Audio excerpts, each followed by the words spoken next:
के नेता और ऑल पार्टीज हुर्रियत कॉन्फ्रेंस के चेयरमैन मीरवाइज उमर फारूक ने अपने एक्स से ऑल पार्टीज हुर्रियत कॉन्फ्रेंस यानी APCHC के चेयरमैन का पदनाम हटा दिया है, जिसे घाटी में हुर्रियत के खात्मे के सबसे बड़ा प्रमाण के तौर पर देखा जाने लगा है। ऑल पार्टी हुर्रियत कॉन्फ्रेंस की स्थापना 1993 में हुई थी, जिसे जम्मू कश्मीर की 20 से ज्यादा अलगाववादी संगठन जुड़े हुए थे। लेकिन 2019 में धारा 370 हटने के बाद UAP के तहत ज्यादातर अलगाववादी संगठनों को बैन कर दिया गया है।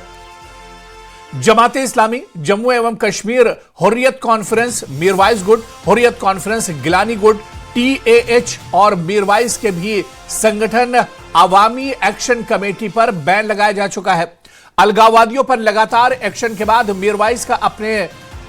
बायो से APHC के चेयरमैन का पदनाम हटाना अलगाववाद मुक्त जम्मू कश्मीर की बात को पुख्ता करता दिखाई दे रहा है। तो बहुत बड़ी खबर इस वक्त आ रही है। आपको बता दें, जम्मू कश्मीर से जुड़ी हुई बड़ी खबर, जहां कश्मीर के प्रमुख धार्मिक नेता और ऑल पार्टीज हुर्रियत कॉन्फ्रेंस के चेयरमैन मीरवाइज उमर फारूक ने अपने एक्स बायो से ऑल पार्टीज हुर्रियत कॉन्फ्रेंस यानी APHC के चेयरमैन का पदनाम हटा दिया है, जिसे घाटी में हुर्रियत के खात्मे के सबसे बड़ा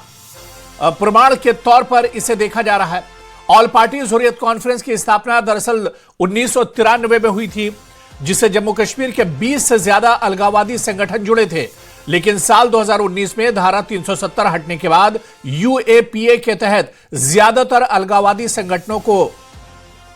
बैन कर दिया गया है। जमाते इस्लामी एवं जम्मू कश्मीर हुर्रियत कॉन्फ्रेंस, गिलानी गुट, TAH और मीरवाइज के सभी संगठन अवामी एक्शन कमेटी पर बैन लगाया जा चुका है। और ऐसे में अलगाववादियों पर लगातार एक्शन के बाद मीरवाइज का अपने बायो से APHC के चेयरमैन का पदनाम हटाना अलगाववाद मुक्त जम्मू कश्मीर की बात को पुख्ता करता दिखाता है। और इसी पर बात करेंगे हमारे संवाददाता समीर भट्ट हमारे साथ जुड़े हुए। समीर, इस वक्त बहुत बड़ी खबर आ रही है जम्मू कश्मीर में, और खासतौर से कश्मीर के प्रमुख धार्मिक नेता मौलवी मीरवाइज उमर फारूक ने अब अपने नाम के आगे से एक्स पर अपने बायो से ऑल पार्टीज हुर्रियत कॉन्फ्रेंस यानी APHC के चेयरमैन का जो उनका पदनाम था उसे हटा दिया है। किस तरह से इसे देखा जाए, क्या कुछ इसके माने निकाले जाए समीर? देखिए, ये एक बहुत बड़ी जानकारी हम अपने और बहुत और अहम जानकारी अपने दर्शकों को साझा कर रहे हैं, और ये एक बड़ा, इसका बड़ा ही मीनिंग है। देखिए, मीरवाइज उमर फारूक जो हैं एक मॉडरेट फेस थे, और एक जम्मू कश्मीर की, अगर कश्मीर की सेपरेटिज्म की बात करें, जो सेपरेटिस्ट मूवमेंट चली 90 से लेकर, उसके एक जो है एक बड़ा फेस थे और मॉडरेट फेस थे।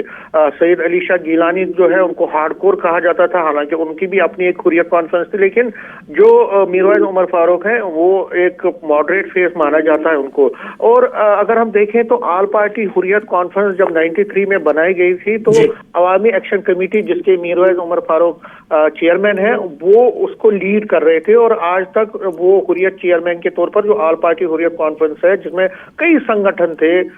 दर्जनों संगठन थे, उनको वो लीड कर रहे थे। सारे संगठन एक ही छत, एक ही बैनर के नीचे, ऑल पार्टी हुर्रियत कॉन्फ्रेंस के बैनर के नीचे थे, और उसमें फिर मीरवाइज उमर फारूक एक बड़ा नेता, एक बड़े नेता के तौर पर, एक सुप्रीम नेता के तौर पर उसको लीड कर रहे थे। लेकिन आज कल शाम, देर शाम को उन्होंने अपने बायो से, जिस तरह से एक्स बायो से अपनी हुर्रियत कॉन्फ्रेंस चेयरमैन का जो टैग है उसको निकाला है, उसके बहुत ज्यादा मीनिंग्स है। और जो एक्सपर्ट्स भी कह रहे हैं, जो जानकार हैं, वो ये कह रहे हैं कि ऑल पार्टी हुर्रियत कॉन्फ्रेंस में जितने भी घटक दल हैं वो अब डिफंक्ट हो गए, क्योंकि उनके जो पिछले कई सालों से जो उनको एंटी नेशनल जो एक्ट है UPSC, उसके तहत और बाकी एक्ट के तहत उनको बहुत ज्यादा जो है उन पर दबाव बनाया गया, उनको जो एक तरह से वो अब डिफंक्ट हो गए हैं। तो मीरवैज उमर फारूक को भी अब लगने लगा है कि जो जम्मू कश्मीर में जो सेपरेटिज्म पॉलिटिक्स है, जम्मू कश्मीर की जो सेपरेटिस्ट एक मूवमेंट थी, वो अब खत्म होने पर है और जिस तरह से दबाव उन पर भी है। देखिए अभी वो मीरवैज उमर फारूक जो है, अगर आपने देखा उनके कई महीनों से वो जो बयान दे रहे हैं उसमें भी आपको ज्यादातर वो लोकल इशूज जैसे ड्रग का इशू उसको उठा रहे हैं, अनएम्प्लॉयमेंट का इशू उठा रहे हैं, या बाकी जो मेनली जो लोकल इश्यूज हैं उनको उठाने की कोशिश कर रहे हैं। और उनको भी, और जिस तरह से अब उन्होंने ये बायो से निकाला है और जिस तरह से उन्होंने एक मैसेज दिया है, पैगाम दिया है कि अब जो हुर्रियत कॉन्फ्रेंस के चेयरमैन के तौर पर जो उनका एक कार्यकाल था वो अब खत्म हो रहा है। अब वो एज एन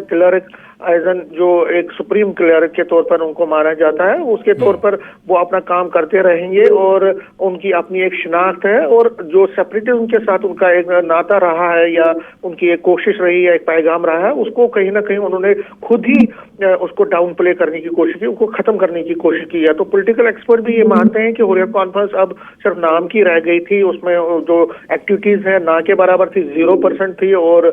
दबाव भी बहुत ज्यादा था। एजेंसी, सिक्योरिटी एजेंसीज का भी हुर्रियत कॉन्फ्रेंस की जितने घटक दल है, जिसमें अवामी एक्शन कमेटी, उस पर भी वो भी बैन है कई सालों से। तो कहीं ना कहीं मीरवैज को भी लगने लगा है कि अब हालात बदल गए हैं और बदले हालात में अब उनका जो एक तरह से उनको भी बदलना पड़ेगा, नहीं तो प्रॉब्लम हो जाएगी, क्योंकि लोगों में भी रिस्पांस बहुत नील के बराबर है और उनकी भी एक्टिविटीज जीरो हुई है। तो उनको भी लगने लगा कि अब हालात बदले हैं तो उनको भी बदलना पड़ेगा। तो इसलिए अब वो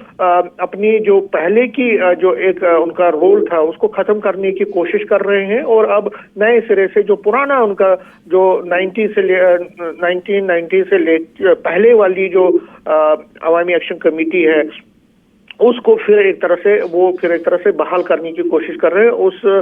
थ्योरी को, उस आइडियोलॉजी को दोबारा लाने की कोशिश और जो सेपरेटिज्म का जो एक अलगाववाद का जो उनका जो रहा है 90 से लेकर आज तक उनकी पार्टी का या हुर्रियत कॉन्फ्रेंस का, उसको भी अब वो नए सिरे से उसको भी खत्म करके एक नए सिरे से अपनी पार्टी को आगे बढ़ाना चाहते हैं। में जानकारी देने के लिए बहुत बहुत शुक्रिया। तो जम्मू कश्मीर में अलगाववाद को लेकर ये एक बहुत बड़ा कदम इसे एक तरह से माना जा रहा है और ये बहुत बड़ी खबर है जो निकलकर सामने आई है। बहुत बहुत शुक्रिया समीर भट्ट हमारे साथ जुड़ने के लिए, इस खबर पर जानकारी साझा करने के लिए।